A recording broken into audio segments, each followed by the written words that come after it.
तो भैया, तो यज्ञ पत्नियों ने बहुत सुंदर स्वादिष्ट भोजन भगवान को कराया।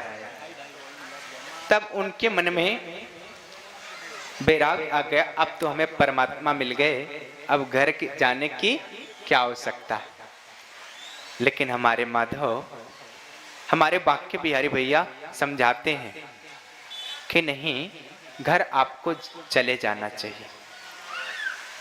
तो भैया, जब यज्ञ पत्नियां अपने घर वापस आई ना,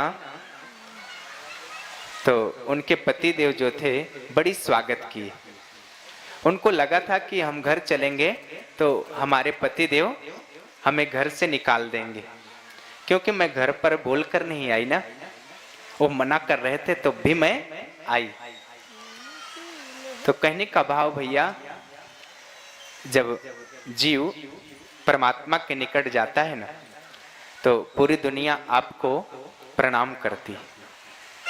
पूरी दुनिया, जब परमात्मा के निकट आप जाते हो ना, प्रभु के निकट, बांके बिहारी के निकट ना, तो पूरी दुनिया प्रणाम करती। तो आज उनके पति देव जो थे अपने पत्नियों को प्रणाम कर रहे और स्वागत कर रहे कि जीवन भर हम माला फेरते रहे, प्रभु हमको नहीं मिले, और आपने थोड़ा सा स्वादिष्ट भोजन कराया मन से, तो आपको साक्षात बांके बिहारी मिले। प्रेम से बोलो श्री राधे, श्री राधे।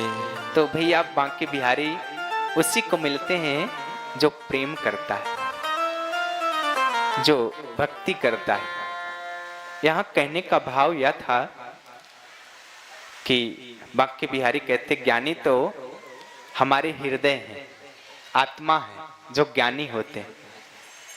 लेकिन भक्तों, बिहारी जी एक बात और कहते हैं, वो तो ज्ञानी है ही है और हमारी आत्मा भी है, लेकिन भक्तों के बस में तो स्वयं परमात्मा है।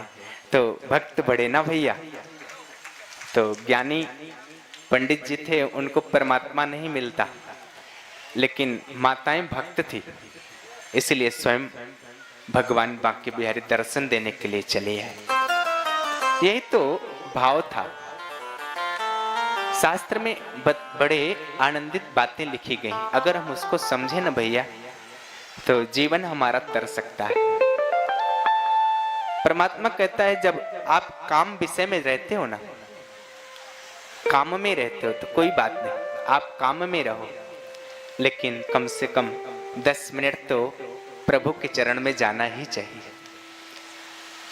उनके सामने जाकर हाथ जोड़कर यही बोलो कि प्रभु, मैं आपका, आप हमारे हो।